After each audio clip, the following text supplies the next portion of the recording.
এবার অভয় শ্রদ্ধাকে বিপদ থেকে বাঁচালো রাজ আর রাগিনী। অন্যদিকে রাজ কীর্তির সম্পর্ক জানতে পারল শ্রদ্ধা। হ্যালো ভিউয়ার্স, কেমন আছেন? আজ আপনাদের জন্য নিয়ে আসলাম ভাগ্যরেখা ধারাবাহিক নাটকের খুব সুন্দর একটি এক্সপ্লেনেশন। আজকে শুরুতে আপনারা দেখতে পারবেন, দেখা যায় বরুণ কীর্তিকে বলে, কীর্তি তুমি যখন আমাকে ছেড়ে চলে গিয়েছিলে তাহলে আবার তুমি ফিরে এলে কেন?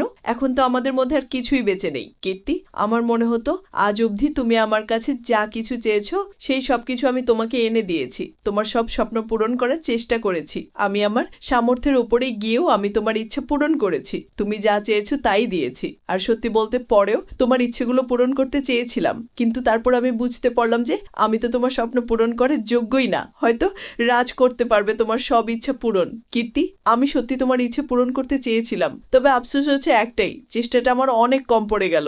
এখন আমি এখানে অসহায়ের মতো বসে আছি। আর আমি এক কথাই ভাবছি যে আমি এত চেষ্টা করলেও আমি বা কেন, যখন আমাকে হেরেই যেতে হবে। কীর্তি, তুমি আর হয়তো আমিও, আমরা দুজন আমাদের ভালোবাসাকে হারিয়ে ফেলেছি। এইসব কথা শুনে কীর্তি মনে মনে বলতে থাকে, শুধুমাত্র রাজ আপনার জন্য আমাকে ফিরে আসতে হলো, আর এখন তো আমাকে এত কথাও শুনতে হচ্ছে। এখন আমি কি করব কিছুই বুঝতে পারছি না। পরের দিন দেখা যায় সবাই ব্রেকফাস্ট করছিল। ঋতুপিসি তখন শ্রদ্ধাকে জিজ্ঞাসা করে, শ্রদ্ধা, সিয়াকে আজ স্কুলে গেছে? শ্রদ্ধা বলে, হ্যাঁ পিসিমা, অনেক বুঝিয়ে শুনে ওকে আমি স্কুলে পাঠিয়েছি। ও তো কিছুতেই যেতে চাইছিল না। অনেক কষ্টে আজ ওকে স্কুলে পাঠানো গেছে। অভয়ের মা তখনই বলে ওঠে, আমাদের সিয়াকে আজ এত কিছু সহ্য করতে হচ্ছে? শুধুমাত্র এইটুকু বলতে না বলতেই ঋতুপিসি অভয়ের মায়ের কথা কেটে বলে, শুধুমাত্র ওই অপয়া মেয়েটার জন্য, তাই? এটাই তো বলতে যাচ্ছিলে। অভয় তখনই ওর মাকে বলে, মা, আমার মেয়ে অন্যান্য বাচ্চাদের থেকে অনেক বেশি বুদ্ধিমান, আর আমি ওকে খুব ভালো মতো বুঝিয়েও দিয়েছি। আমি ওকে বলেছি ভয়ের মুখোমুখি হতে আর প্রতিবাদ করতে। শ্রদ্ধা তখন বলে, আমার ভয় এখনো একটাই, এই কারণে আমাদের মেয়েরা কোনো নতুন বিপদে না পড়ে যায়। তখনই শ্রদ্ধার কাছে সিয়া আর স্যানভির স্কুল থেকে ফোন আসে। অভয় যখন শ্রদ্ধাকে বলে, কি হয়েছে শ্রদ্ধা? শ্রদ্ধা তখন অভয়কে বলে, অভয়, বাচ্চারা নিজেদের মধ্যে মারপিট করেছে আর তার জন্য ওদের অনেক আঘাতও লেগেছে। দেখা যায় অভয় আর শ্রদ্ধা তাড়াতাড়ি করে সিয়া আর স্যানভির স্কুলে যায়। তখনই অভয় ম্যাডামকে বলে, ম্যাডাম, সিয়া আর স্যানভি তো ঠিক আছে, তাহলে আঘাত কার লেগেছে? তখনই ইন্সপেক্টর কিরণ বলে ওঠে, আঘাত আমার ছেলে সমরের লেগেছে। তোমার মেয়ের আমার ছেলেকে অনেক মেরেছে। এর উত্তরে শ্রদ্ধা ইন্সপেক্টর কিরণকে বলে, দেখুন ইন্সপেক্টর কিরণ, আমার মনে হয় আপনার কোথাও একটা ভুল হচ্ছে। আমার মেয়েরা কখনো এরকম কাজ করতে পারে না। অভয় বলে, আপনি একবার আমার মেয়েদের মুখের দিকে তাকিয়ে দেখুন, ওরা পিঁপড়েওকেও অবধি ভয় পায়, তাহলে কাউকে ওরা কি করে? তবে ইন্সপেক্টর কিরণ বলে, সেটাই তো, এদের ভোলা ভালা মুখ দেখে বোঝাই যায় না যে এরা কি কি করতে পারে, কিন্তু সত্যি হচ্ছে এটাই, ওদের কারণে আজ আমার ছেলে হসপিটালে ভর্তি আছে। ইন্সপেক্টর কিরণ তারপর প্রিন্সিপালকে বলে, ম্যাডাম, আপনি যদি এখনই এই দুই মেয়েকে স্কুল থেকে না বের করে দেন তাহলে আমার থেকে খারাপ আর কেউ হবে না। অভয় ইন্সপেক্টর কিরণকে বলে, দেখুন আমি বুঝতে পারছি আপনি এখন অনেক রেগে আছেন, আপনার কষ্টটা আমি অনুভব করতে পারছি। আমি একজন মায়ের জীবন, কিন্তু আমার বাচ্চারা নিশ্চয়ই এটা ভুল করে করেছে, ইচ্ছে করে করেনি। তারপরে ইন্সপেক্টর কিরণ শ্রদ্ধাকে বলে, দেখুন আপনার মেয়েরা যা করেছে সেটা কিন্তু অন্যায়। আগেরবার আপনি বলেছিলেন অন্যায় করলে সাজা পেতে হয়, আর এবার আপনাদের মেয়েরা অন্যায় করেছে, তাই ওরা দুজন সাজা অবশ্যই পাবে। শ্রদ্ধা তখনই সিয়ার স্যানভিকে জিজ্ঞাসা করে, সিয়ার স্যানভি, আমাকে সত্যি কথা বলো, কি হয়েছিল? সেই সময় প্রিন্সিপাল বলে ওঠে, মিস্টার অ্যান্ড মিসেস ত্রিপাঠী, আজ সিয়ার স্যানভি যা করেছে সেটা স্কুলের রুলসের বিরুদ্ধে। সিয়ার স্যানভি ওরা দুজনে স্কুলের নিয়ম আর অনুশাসন দুটোই ভেঙেছে। এরপর দেখা যায় অভয় শ্রদ্ধাকে সাইডে টেনে নিয়ে গিয়ে বলে, শ্রদ্ধা, তুমি এই শিক্ষা দিয়েছো মেয়েদেরকে? শ্রদ্ধা বলে, এসব আপনি কি বলছেন অভয়? আপনি এখানে রাগটা আমার উপর দিয়ে কেন উঠাচ্ছেন? অভয় তখন রেগে শ্রদ্ধাকে বলে, শ্রদ্ধা, বাচ্চারা মারপিট করতে শুরু করেছে সেটা তুমি দেখতে পাচ্ছ না? তুমি সবসময় ওদের সাথে থাকো, তুমি ওদের খেয়াল রাখতে পারো না, দেখতে পারো না ওরা কি করছে? অভয়ের কথা শুনে সিয়া স্যানভিকে বলে, মায়ের তো এখানে কোনো দোষই নেই, তারপরও বাবা কেন মাকে বকা দিচ্ছে? স্যানভি বলে, বাবাই তো আমাদেরকে বলেছিল সমর যদি আমাদেরকে মারতে আসে তাহলে যেন আমরা ওকে ঘুরিয়ে মারি, তাহলে আর আমাদের কিছু করতে পারবে না। এইদিকে শ্রদ্ধা রেগে অভয়কে বলে, দেখুন অভয়, এবার কিন্তু আপনি বেশি কথা বলছেন। সিয়াকে কে শিখিয়েছিল মারপিট করার জন্য?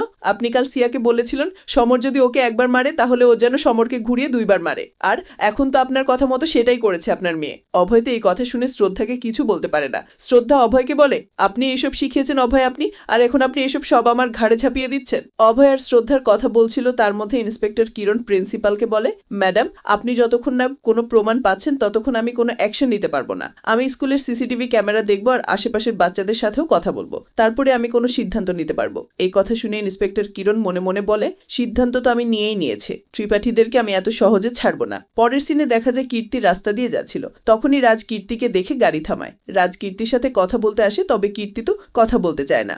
রাজ তখন কীর্তিকে বোঝানোর জন্য বলে, আমার বউ যদি আমাকে না বলে হঠাৎ করে বাড়িতে চলে আসে তাতে কি আমার দোষ? দোষ বলো তো কীর্তি।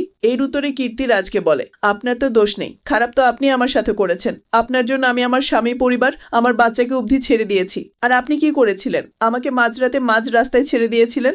একবারও আপনি আমার কথা ভাবেননি। আর এই রাজ, আপনার বউ তো এমনিতেই জানতে পারতো সবকিছু, তাহলে কেন আপনি এরকমটা করলেন আমার সাথে? রাজ বলে, কীর্তি তুমি আমাকে ক্ষমা করে দাও, আমি সত্যি ভয় পেয়ে গিয়েছিলাম। তখন কীর্তি বলে, আপনি আমার থেকে দূরে থাকুন, আর আপনি এই নিজের মুখটা আমাকে দ্বিতীয়বার দেখাবেন না। তখনই আবার রাজ বলে ওঠে, কীর্তি আমি যখন তোমার বাড়িতে গিয়েছিলাম তখনও তো তুমি ভয় পেয়ে গিয়েছিলে কীর্তি। এর মানে তো এটা না যে আমি তোমাকে ভালোবাসি না, আমি শুধুমাত্র তোমার থেকে একটু সময় চাইছি। আমি সবকিছু ঠিক করে দিব, প্রমিস করছি তোমাকে। কীর্তি তখন রেগে বলে, আপনি মনে হয় রাজ মজা করছেন আমার সাথে। আরে রাজ, আমি আপনাকে আবার বিশ্বাস কি করে করব বলুন তো?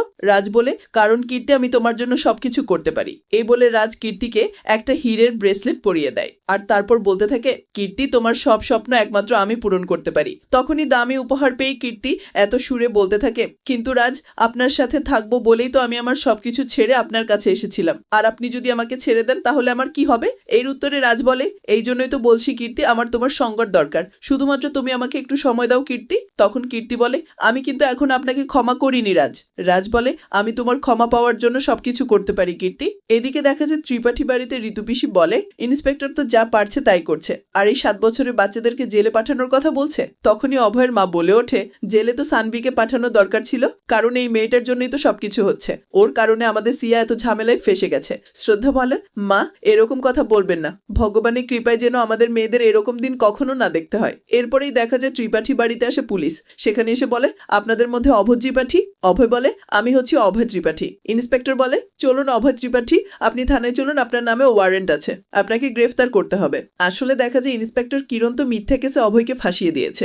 অভয়কে তো পুলিশ থানায় ধরে নিয়ে যায়। তখন শ্রদ্ধা মনে মনে ঠিক করে, আমি অভয়কে ফিরিয়ে আনবই। পরের সিনে শ্রদ্ধা থানায় গিয়ে ইন্সপেক্টর কিরণকে বলে, শেষমেশ আপনি আপনার পজিশনের অপব্যবহারই করে ফেললেন ইন্সপেক্টর। আপনি জানেন আপনাদের উপর ভরসা করে আমাদের দেশের নাগরিক কতটা সুরক্ষিত বোধ করে, কিন্তু আপনাদের মতো মানুষেরা এর ফায়দা তুলতে থাকে। মিথ্যে কেস তৈরি করে ইন্সপেক্টর কিরণ তখনই শ্রদ্ধাকে হুমকি দিয়ে বলে, পুলিশের সাথে অসভ্যতম করলে আপনাকেও জেলে ভরে দিব আমি। দেখা যায় তারপরে শ্রদ্ধাকে রাগিনী কল করে, তখন শ্রদ্ধা রাগিনীকে সবটা খুলে বলে। শ্রদ্ধা বলে, অভয়কে একজন পুলিশ ইন্সপেক্টর মিথ্যে কেসে ফাঁসিয়ে দিয়েছে। তখন রাগিনী ঠিক করে ও অভয় আর শ্রদ্ধাকে হেল্প করবে। রাগিনী রাজকে বলে, রাজ আমাদের এখনই থানায় যেতে হবে। রাজ বলে, কেন কি হয়েছে রাগিনী? রাগিনী বলে, আমাদের ক্লায়েন্ট অভয়কে পুলিশ মিথ্যে কেসে ফাঁসিয়ে দিয়েছে। তখন রাজ বলে, এইসবের মধ্যে কেন ঢুকছো তুমি রাগিনী? ওদের প্রবলেম ওরা সলভ করুক না, ওদের জন্য আমরা পুলিশদের সাথে শত্রুতা করতে যাব কেন?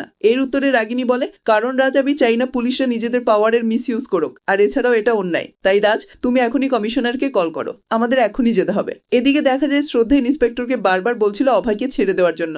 ইন্সপেক্টর তখন শ্রদ্ধাকে বলে, এবার উনি ছাড়া 2 দিন পরেই পাবেন, কারণ আজ ফ্রাইডে আর 2 দিন কোর্ট নড়বে না, তাই আপনি বাড়ি ফিরে যান। তখনই সেখানে রাজ এসে ইন্সপেক্টরকে বলে, তাও আপনি ওনাকে জেলে আটকে রাখতে পারবেন না। রাজকে দেখে তো ইন্সপেক্টর কিরণ অনেক অবাক হয়। উনি বলেন, আপনি কে? তখনই রাগিনী এসে বলে, কয়েক সেকেন্ডের মধ্যে আপনার কাছে যার কল আসবে সেই আপনাকে বলবে আমরা কারা। ততক্ষণে ইন্সপেক্টর কিরণের কাছে কমিশনারের কল আসে, আর ইন্সপেক্টরকে বলে অভয়কে ছেড়ে দেওয়ার জন্য। আর অভয় তো ছাড়া পেয়ে যায়। আর তারপর শ্রদ্ধা তো খুশি হয়ে অভয়কে ঝরিয়ে ধরে। আগে দেখা যায় শ্রদ্ধা কীর্তিকে বলে, তুই আমাকে সত্যি কথা বল কীর্তি, তোর আর রাজের মধ্যে কি চলছে? তখন কীর্তি চিৎকার করে বলে ওঠে, আমি আর রাজ একে অপরকে ভালোবাসি, আমরা দুজন খুব তাড়াতাড়ি বিয়ে করতে চলেছি। তো বন্ধুরা, আপনাদের কি মনে হয়, রাজ কি সত্যি বিয়ে করবে? আর শ্রদ্ধা কি পারবে কীর্তিকে আসল সত্যিটা বোঝাতে? সেটা আমাকে কমেন্ট করে অবশ্যই জানাবেন। তো ভিউয়ার্স, আজকে এই পর্যন্তই। আগামী পর্ব দেখতে চাইলে আমাদের চ্যানেলটি সাবস্ক্রাইব করে বেল আইকন অন করে দিয়ে সাথেই থাকুন। ধন্যবাদ।